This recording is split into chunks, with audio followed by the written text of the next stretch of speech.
네, 8월 첫째 주 양재 열린 새신자 예배 가운데 나오신 여러분 주님으로 축복합니다.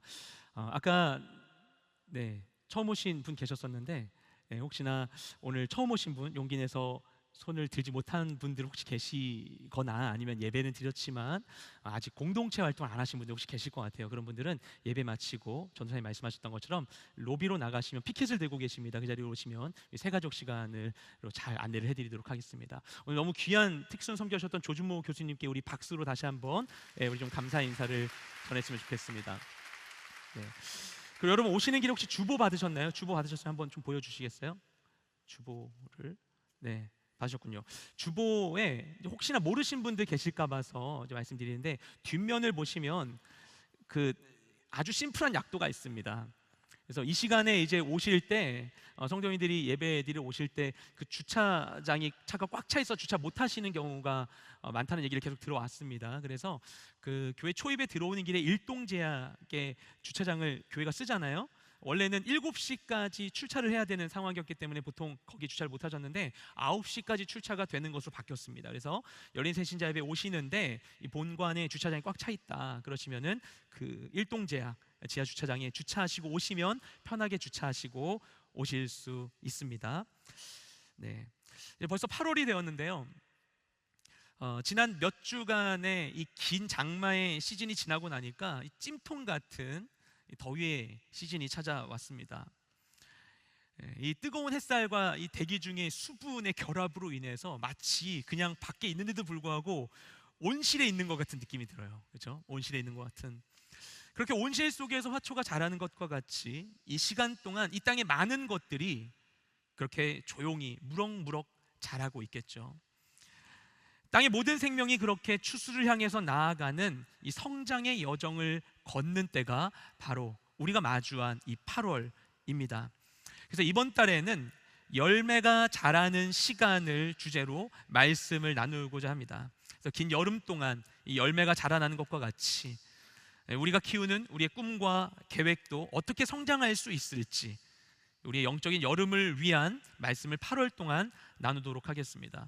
그래서 우리 8월 첫 주에 나누고자 하는 말씀은 성장을 위해서 공급되어야 하는 이 양분에 대한 이야기입니다.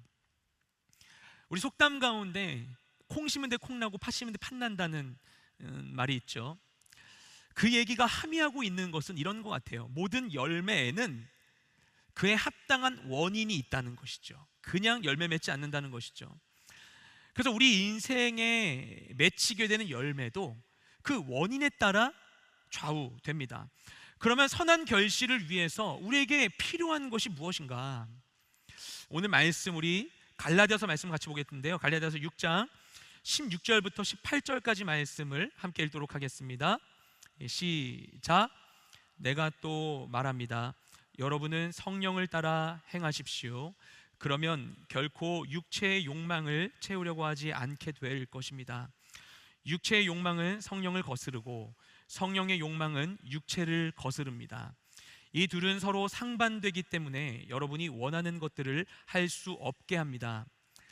그러나 만일 여러분이 성령의 인도를 받는다면 여러분은 율법 아래 있지 않습니다. 아멘. 여기서 바울이 이 갈라디아 사람들에게 서신을 쓰면서 여기서 뭐라고 이야기하고 있는가 하면 뭔가를 하려거든 성령을 따라 행하라 라고 이야기를 하고 있어요. 왜냐? 우리의 힘으로는, 우리의 의지로는 선한 열매를 맺기가 너무나 어렵기 때문이에요.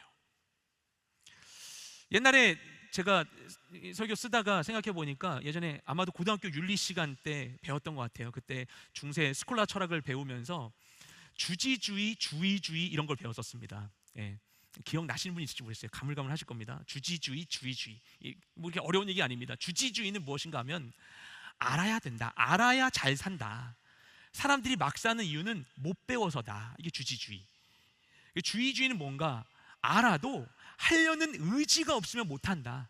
의지가 있어야 잘 살 수 있다. 이런 이야기인 것이죠. 그런데 바울은 이야기하기를 로마서에서도 그런 얘기예요. 로마서 7장에서도 내가 보니까 자신의 삶을 돌아보니까 선한 것을 알아도 그렇게 하려고 해도 잘 안 되더라. 그래도 실수하더라. 원치 않는 행동하더라. 이런 얘기를 하는 겁니다. 그렇지 않습니까, 여러분?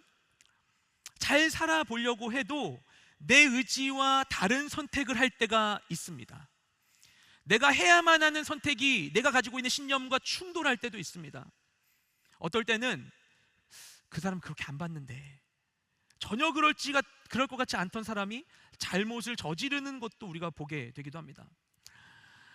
우리가 착하고 바르게 살려고 마음 먹으면 정말 그렇게 되나요? 마음 먹으면 우리가 아무리 선한 마음을 품어도 우리 안에 있는 육체의 욕망이 우리의 선한 갈망하고 충돌한대요. 예. 제가 저희 아이들을 키우면서 정말 그것을 많이 배우게 되었어요. 아무리 잘하겠다고 해도 잊어버리게 되는, 하지만 그 아이의 그 진심을 제가 의심하진 않거든요. 하물며 우리들은, 그렇죠? 결국 우리의 힘으로는 아무것도 할 수 없다는 이 전제를 먼저 바울이 제시하고 있는 것입니다. 그래서 바울은 성령님을 선택하라고 이야기합니다. 나의 생각, 나의 계획, 나의 의지가 아니라 성령님께 맡기고 그분의 인도를 받으라는 것이죠. 그때 비로소 육체의 욕망으로부터 자유로워질 수 있다고 이야기하는 거예요. 우리가 때로 이런 생각하거든요. 막 밖에서 막 운전하다가 누군가 막 되게 막 기분 나쁘게 하면은 막 올라가다가도 너 진짜 내가 하나님 믿어서 넌 다행인 줄 알아라, 내가 하나님 봐서 찾는다, 이렇게 생각할 수 있거든요. 이게 정말 주님의 능력으로 하는 건가, 내 의지로 하는 건가, 그죠? 우리의 의지로 무언가를 하는 건 너무나 어려워요. 그래서 바울은 성령님께 맡겨야 된다. 그래야 내 안에 있는 욕망과 연약함으로부터 자유로워질 수 있다고 이야기합니다. 그러면 우리가 자유로워져야만 하는, 우리가 원치 않는 길로 인도하는 그 육체의 일은 과연 무엇인가? 우리 19절부터 21절까지 말씀을 함께 읽겠습니다. 시작. 육체의 일들은 명백합니다. 곧 음행과 더러움과 방종과 우상숭배와 마술과 원수맺음과 다툼과 시기와 분노와 이기심과 분열과 분파와 질투와 술 취함과 방탕과 또 이와 같은 것들입니다. 내가 전에 경고한 것처럼 지금도 경고합니다. 이런 일을 행하는 사람들은 하나님 나라를 상속받지 못할 것입니다. 아멘. 바울은 우리의 육체 욕망에서 비롯된 일들이 어떤 것인지 상세하게 나열하고 있습니다. 총 15개의 항목이 방금 읽은 말씀 가운데 있는데요, 이것을 비슷한 것끼리 종류별로 묶을 수 있다고 봐요. 묶으면 4가지 영역의 죄악이라고 할 수가 있습니다. 첫 번째는 무엇인가? 첫 번째는 성적인 죄입니다. 바울은 당대 헬라 사회 만연해 있었던 음란한 행위와 비도덕적인 성의식, 정상적이지 않은 관계들에 대해서 양심의 가책을 갖지 않고 그 사람들이 그 삶에 머물러 있는 것에 대해 지적을 하고 있습니다. 이런 일들은 우리의 마음과 육체를 더럽히고 또 가정과 사회를 혼란스럽게 하죠. 그런데도 우리를 유혹합니다. 제가 개인적인 경험으로 생각을 해볼 때 몇 년 전까지만 하더라도 우리 사회에 일반적으로 뭔가 이런 성적인 것에 대한 그 어떤 사회적인 자정 능력이 있었지 않은가라고 생각을 합니다. 예. 그래서 제가 기억나는 게 뭐냐면, 제가 중학교 3학년 때 그때 발매된 한 가수 이 남성 그룹 앨범이 있었는데요. 학교에서 교회 다니지 않는 친구들하고 그 앨범 보고 뭐라고 했냐면, 그 앨범에 나오는 선정적인 가사를 막 비판하는 이야기를 같이 했어요. 예, 교회 안 다니는 애들하고 그런 얘기를 막 나눴었거든요. 요즘도 그런지 모르겠어요. 근데 오늘날에 보면 그런 걸 부끄러워하지 않아요. 예전에 저희 가족들과 함께 큰 쇼핑몰을 갔었습니다. 거기가 굉장히 긴 에스컬레이터를 타고 내려오는데 정면에 엄청 거대한 LED 전광판을 안 볼 수가 없는 곳이었어요. 그래서 저희가 이제 거기를 이제 내려가면서 전광판을 보고 있는데, 그때 마침 나온 광고가 숙박업소 이 예약 앱 광고가 노출되는 거예요. 매우 노골적인 이런 성적인 메시지로 채워진 광고였습니다. 근데 당시에 5살, 2살짜리 아이를 안고서 온 가족이 함께 에스컬레이터를 타고 내려가면서 그걸 볼 수밖에 없는 거예요. 이거 괜찮은 겁니까? 어느새 우리는 너무나 무뎌져 버렸어요.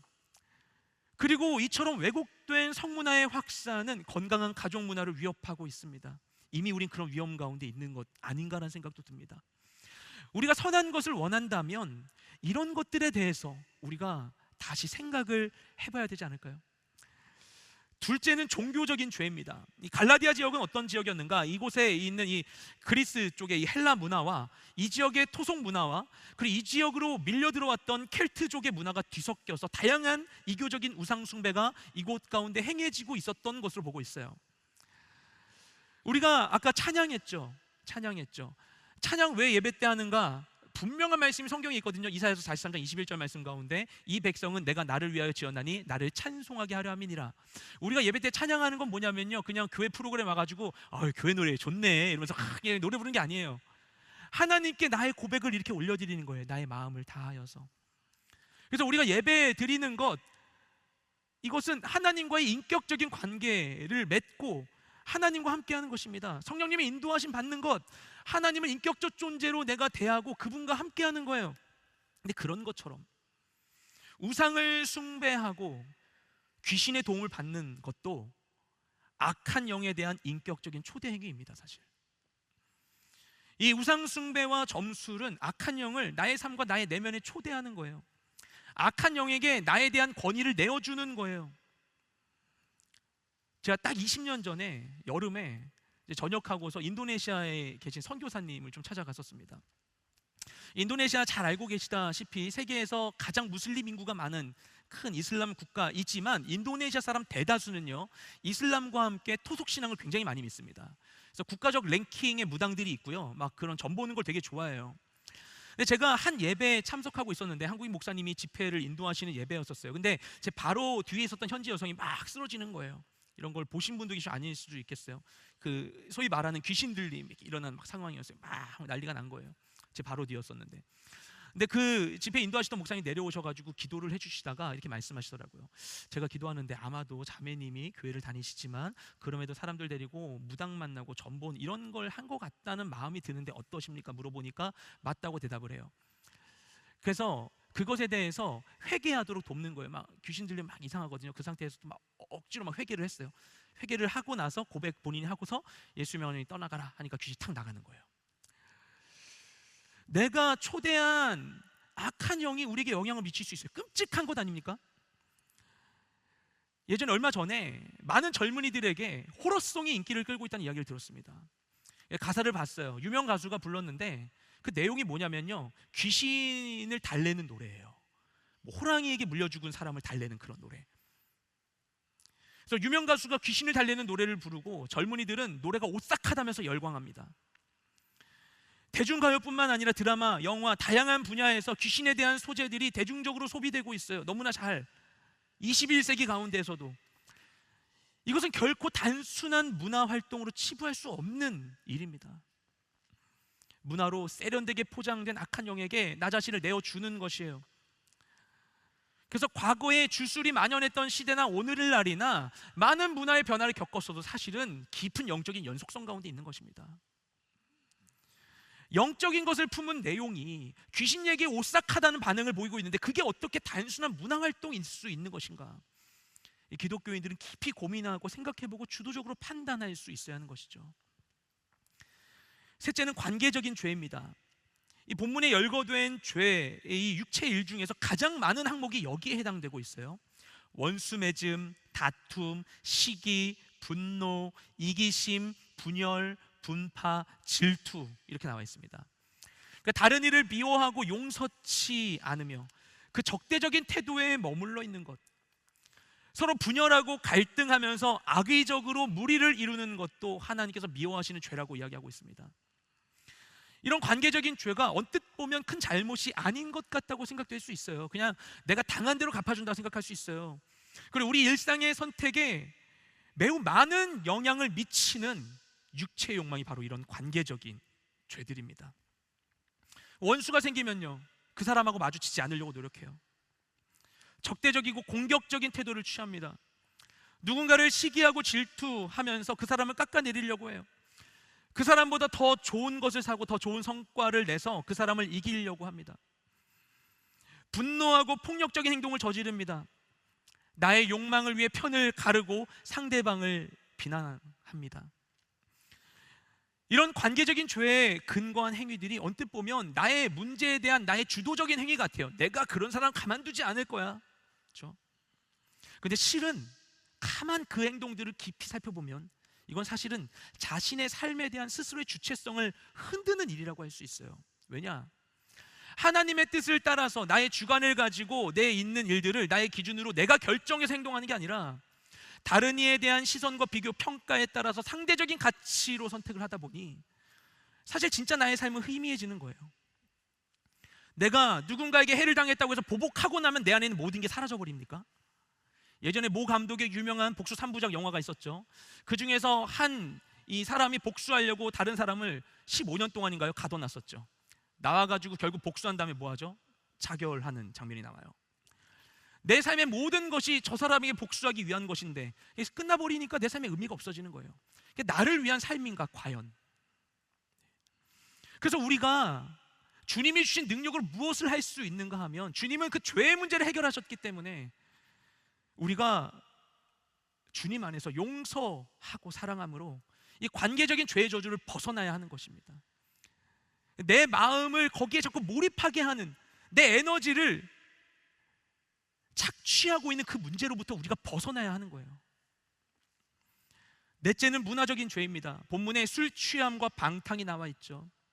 이 헬라 문화권에는 그리스 신화에 나오는 술의 신 디오니소스, 로마 신화에서는 바쿠스라고 하죠. 이 디오니소스를 기리는 방탕한 술잔치의 문화가 있었습니다. 디오니소스가 올림포스 12신에 속하지도 않았지만 그럼에도 불구하고 대중적인 인기를 엄청 끌고 있고 최근에 파리올림픽 개막식에도 나왔죠. 그렇게 된 이유는 이 방탕함에 대한 그들의 이 갈망 때문이죠. 그뿐만 아니라 그 외에도 다른 신들을 기리는 떠들썩한 반문화들이 이곳 가운데에서 성행하고 있었습니다. 그래서 이에 따라서 사람들이 과도한 음주를 하고 방탕하고 문란한 활동으로 쾌락을 추구하고 있었던 것이죠. 하지만 이런 쾌락의 추구는 그로 인해 순간적인 만족이 있더라도 사실 그것이 우리에게 순수한 기쁨을 주는 건 아니죠. 사실은 건강한 삶의 질서를 버리고 이것과 맞바꿔서 얻은 짧은 쾌락인 것입니다. 그래서 순간은 즐거울지라도 그 결과까지 즐기긴 어려워요. 반드시 대가를 치러야 하는 것입니다.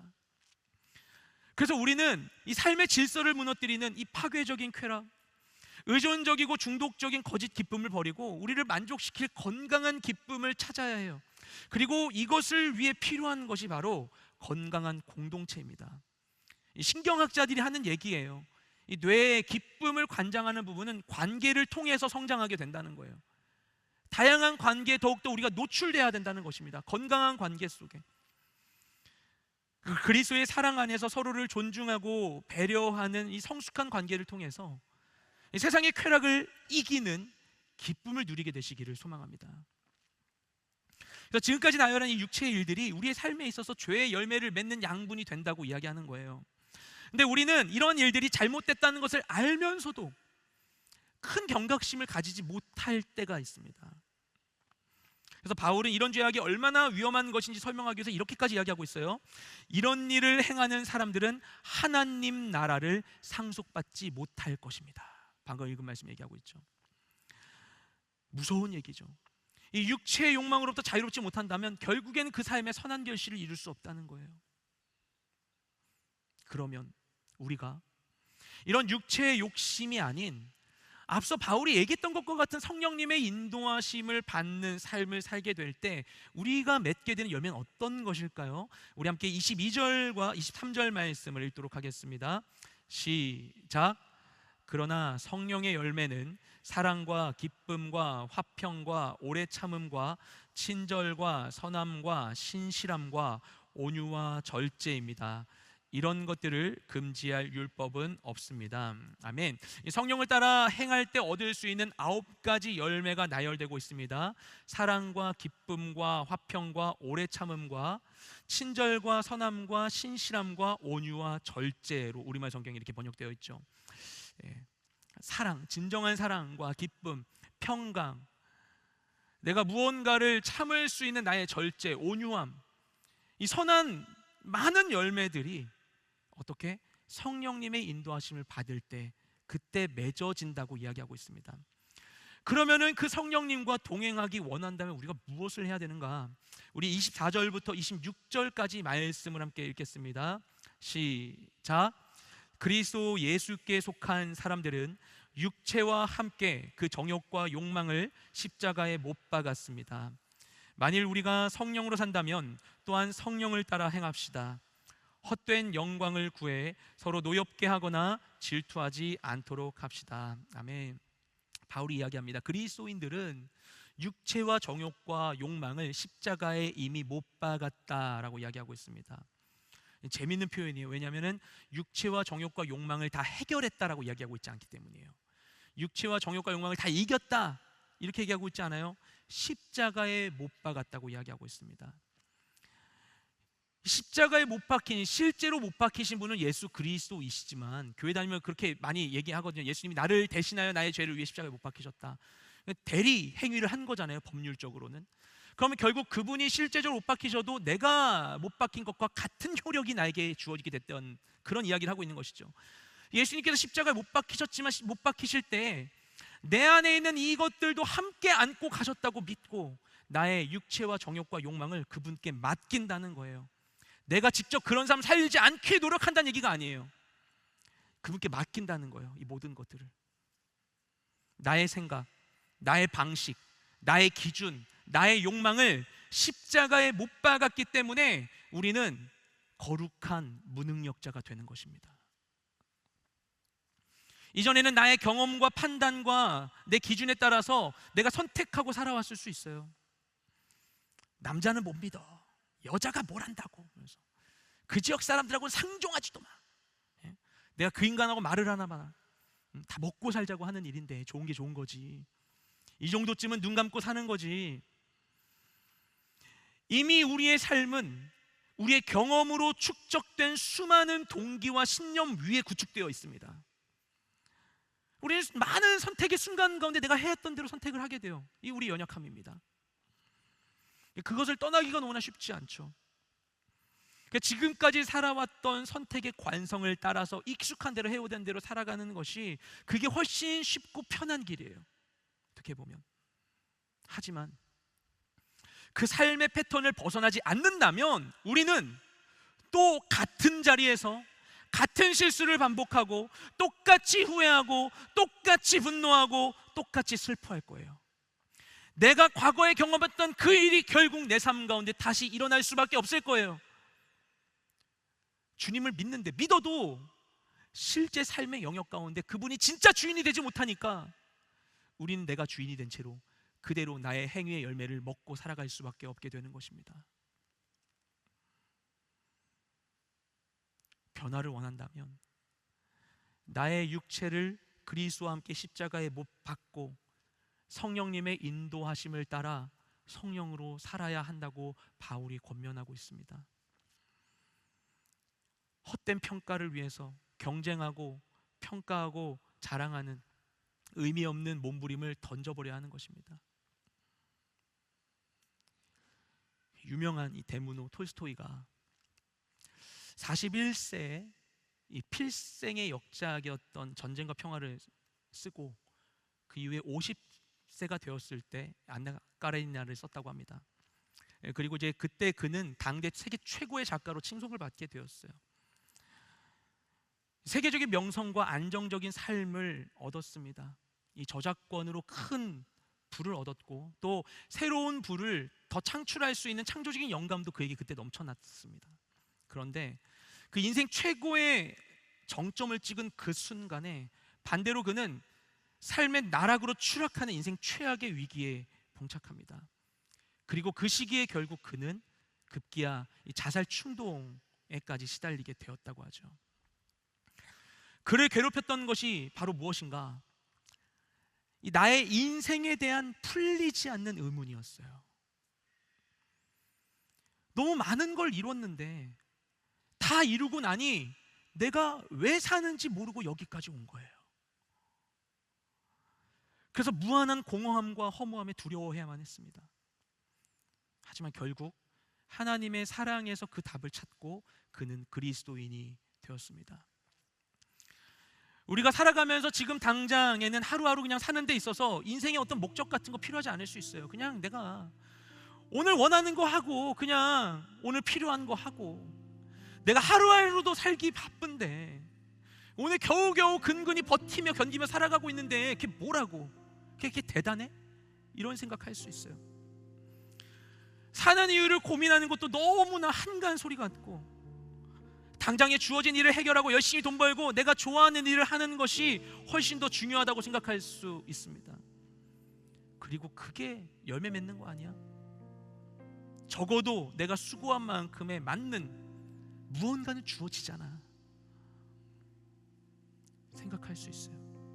하지만 우리가 그 모든 스쳐 지나가는 삶의 모든 자리 가운데에서 나의 인생의 진짜 동기를 점검하지 않는다면, 순간순간 내가 피할 수 없는 그 모든 선택의 이유들을 고민하지 않는다면, 우리는 많은 일로 수고하고도 많은 시간을 보내도 그 모든 수고가 이 주먹 안에 쥐어진 모래처럼 빠져나가서 한 줌도 남지 않는 헛헛한 그런 상황을 마주할 수 있습니다.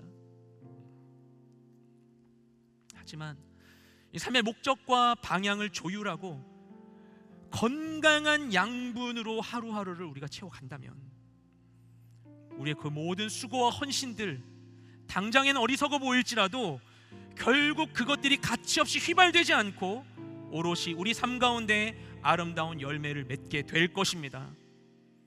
그 열매로 부욕해 되는 여러분 되시기를 주님으로 축복드립니다. 성령님 안에서 이 삶의 의미를 채우며 살아가는 우리 모두가 되시기를 주님의 이름으로 축복드립니다. 여러분, 이 말씀 가운데 여러분 동의가 되신다면 이 시간 함께 기도를 했으면 좋겠습니다. 늘 말씀드리지만 기도가 익숙하지 않은 분들도 계실 수 있습니다. 하지만 우리가 하나님이라는 존재를 의식하고 있다면 그분은 분명 모든 것을 아시고 내 소리에 귀 기울이신 분이실 거예요. 내 모든 것을 아시고 이 자리까지 인도하신 그분께 우리가 함께 기도하며 나아가기 원합니다. 하나님, 내 삶 가운데 내가 당장 표면적으로 바라보고 있는 그것을 얻어도 채워지지 않는 내 안에 있는 이 깊은 갈망, 내 안에 있는 모든 갈망, 내 안의 소원, 이것을 아시는 분 주님 당신이지 않습니까? 주님, 내게 오시옵고 내가 지금까지 선택했던 삶으론 나는 도저히 내가 원하는 걸 얻을 수 없는 것만 같습니다. 아름다운 인생과 내가 너무나 멀어져 있는 것만 같습니다. 하지만 주님, 하나님이시면 주님을 붙들며 나아가기 원합니다.